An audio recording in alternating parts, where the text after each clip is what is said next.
अमिताभ बच्चन. तसं पाहायला गेलं तर आज ह्या नावाला कुठल्याही वेगळ्या ओळखीची गरज नाही आहे. भारतीय चित्रपटसृष्टीच्या या महानायकाचा आज 81वा वाढदिवस.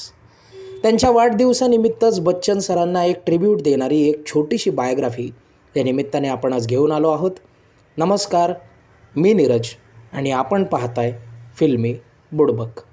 अमिताभ बच्चन यांचा जन्म 11 ऑक्टोबर 1942 साली उत्तर प्रदेशातील इलाहाबाद, जे आज प्रयागराज म्हणून ओळखले जातं, त्या जागी झाला. अमिताभ बच्चन यांचे वडील हरिवंश राय बच्चन हे तत्कालीन प्रख्यात महान कवी होते, ज्यांनी हिंदी भाषेमध्ये विपुल साहित्य रचना केली. त्यासोबतच अमिताभ बच्चन यांच्या मातोश्री तेजी बच्चन यासुद्धा एक समाजसेविका होत्या. अमिताभ बच्चन यांचं मूळ नाव हे त्यांच्या आईवडिलांनी इन्कलाब असं ठेवलं होतं. इन्कलाब का? तर त्या साली छोडो भारत आंदोलन हे आपल्या शिखरावर होतं. त्यामुळेच क्रांतिकारकांना एका प्रकारे ट्रिब्यूट देण्यासाठी म्हणून त्यांच्या वडिलांनी त्यांचं नाव इन्कलाब ठेवलं. पण पुढे जाऊन त्यांच्या वडिलांचे मित्र सुमित्रानंदन पंत यांनी त्यांना सुचवलं की आपण आणखी काहीतरी वेगळं नाव ठेवावं. यामुळेच इन्कलाब बच्चन यांचं नाव अमिताभ असं ठेवण्यात आलं. अमिताभ याचा अर्थ असा होतो की कधीही न संपणारा प्रकाश किंवा दिवा. अमिताभ बच्चन यांचं प्राथमिक शिक्षण हे इलाहाबादमध्ये म्हणजेच प्रयागराजमध्ये सेंट मेरी स्कूलमध्ये झालं. पुढे ते उच्च माध्यमिक शिक्षणासाठी नैनितालमधील शेरवूड कॉलेजमध्ये गेले आणि आपली डिग्री ही त्यांनी दिल्लीमधील किरोडीमल कॉलेजमध्ये पूर्ण केली. डिग्री झाल्यानंतर त्यांनी ऑल इंडिया रेडिओमध्ये व्हॉईस नरेटरच्या जॉबसाठी, म्हणजे ज्याला आज RJ म्हणून आपण ओळखतो, तर त्या प्रोफेशनसाठी त्यांनी त्या काळी अर्ज केला. पण त्यांचा भारदस्त आवाज, जो की पुढं जाऊन त्यांची ओळख बनला, पण त्या आवाजामुळे त्यांनी नकार दिला. पुढे जाऊन त्यांनी आपल्या आयुष्यातील 5 वर्ष हे कोलकाता या शहरामध्ये, जे पश्चिम बंगालमध्ये आहे, तिथे छोटी मोठी कामं करत घालवला. पण लवकरच त्यांना लक्षात आलं की हे आपल्या आयुष्याचं ध्येय किंवा आपलं आयुष्य असू शकत नाही. लहान असतानाच बच्चन सरांना नाटक असेल किंवा विविध कलाप्रकार असतील यांची आवड होती, पण अभिनयामध्ये त्यांना विशेष रुची होती आणि म्हणूनच त्यांनी चित्रपटसृष्टीमध्ये पाय ठेवायचं ठरवलं. आपल्या आयुष्यातील पहिलं काम हे त्यांनी एका व्हॉईस ओव्हरचंच केलं. भुवन शोम ह्या सिनेमामध्ये त्यांनी व्हॉईस ओव्हर दिला.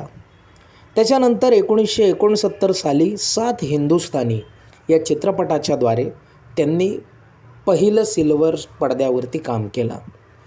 पण त्यांचा प्रवास हा काही तितका सोपा नव्हता. 7 हिंदुस्तानी, बॉम्बे टॉकीज, परवाना असे चित्रपट जरी त्यांचे येत राहिले तरी आपल्या करिअरमधील पहिले 13 चित्रपट हे त्यांनी फ्लॉप दिले. पण त्याच्यानंतर आलेला आनंद हा चित्रपट मात्र त्यांना एका नवीन उंचीवर घेऊन गेला.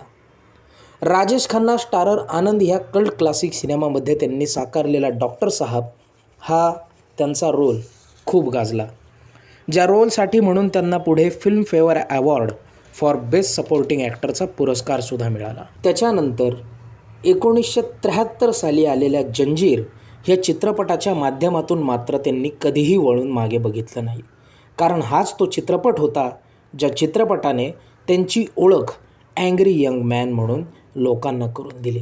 ह्या चित्रपटानंतर मात्र त्यांनी एकामागोमाग एक सुपरहिट चित्रपटांचा धडाका लावला. अदालत, अमर अकबर अँथनी, शोले, दीवार, शान, सुहाग, याराना असे कित्येक हिट, सुपरहिट आणि ब्लॉकबस्टर सिनेमे हे बच्चन सरांनी दिले. आपल्या ह्याच कामामुळे जनतेने, प्रेक्षकांनी सुद्धा त्यांना डोक्यावर घेतलं. पुढे जाऊन बच्चन सरांना 4 नॅशनल फिल्म अवॉर्ड्स म्हणजे राष्ट्रीय चित्रपट पुरस्कारांनी गौरवण्यात आलं.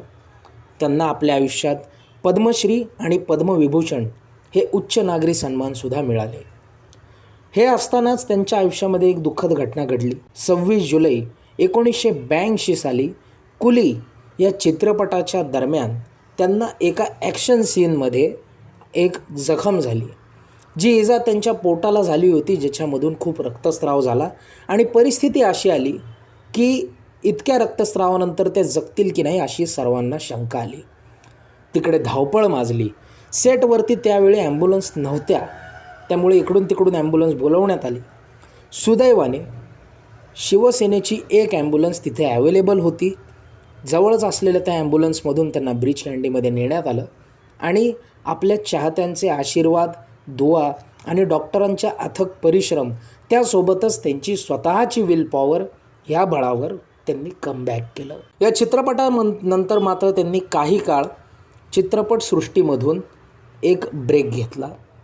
अमिताभ बच्चन यांनी राजकारणामध्ये सुद्धा काही काळ आजमावून पाहिलं, पण रुपेरी पडद्यावरती गरिबांचा नायक असणारा हा महानायक मात्र राजकारणामध्ये टिकू शकला नाही आणि त्याच्यामुळेच 1988मध्ये त्यांनी पुन्हा एकदा चित्रपटात कमबॅक केला.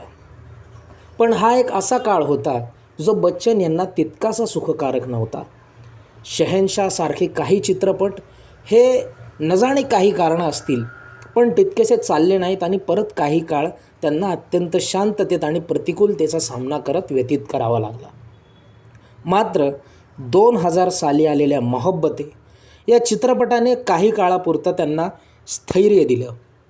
त्यांचा जो उतरता आलेख होता तो पुन्हा चढू लागला. त्यानंतरच आलेल्या कौन बनेगा करोडपती ह्या TV शोने मात्र कायमच त्यांचा आलेख हा चढता ठेवला.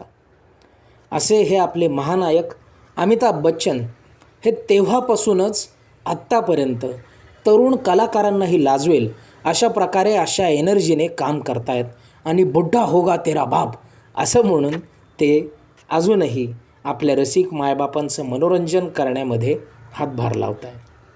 अमिताभ बच्चन यांना जेव्हा जेव्हा विचारलं जातं की आयुष्यामधल्या इतक्या सगळ्या संकटांना, आपल्या दुश्मनांवरती वादळ बनून तुटून पडणाऱ्या बच्चन साहेबांना, की जेव्हा इतक्या वादळात सुद्धा तुम्ही कसे खंबीर राहता, तेव्हा आपल्या वडिलांनी लिहिलेल्या एका कवितातील 2 ओळी ते कायम सांगतात की लहरों से डरकर नौका पार नहीं होती और कोशिश करने वालों की कभी हार नहीं होती. हा मंत्रच त्यांनी आपल्या आयुष्याचा बीजमंत्र मानला, गुरुमंत्र मानला आणि बच्चन सर आजही रसिकांसाठी उभे आहेत आणि इथून पुढेही राहतील. अमिताभ बच्चन सरांना या भारतीय चित्रपटसृष्टीच्या महानायकाला, महापर्वाला वाढदिवसानिमित्त फिल्मी बुडबक परिवारातर्फे खूप खूप शुभेच्छा आणि येत्या काळातसुद्धा त्यांना असंच काम करत राहूत, त्यांना अशीच ऊर्जा मिळत राहो, सर शतायुषी व्हावेत या सदिच्छा. भेटूयात पुन्हा एखाद्या अशाच व्हिडिओमध्ये. जाता जाता मात्र आपल्या चॅनलला लाईक करा, शेअर करा, सबस्क्राईब करा आणि पाहत रहा फिल्मी बुडबक.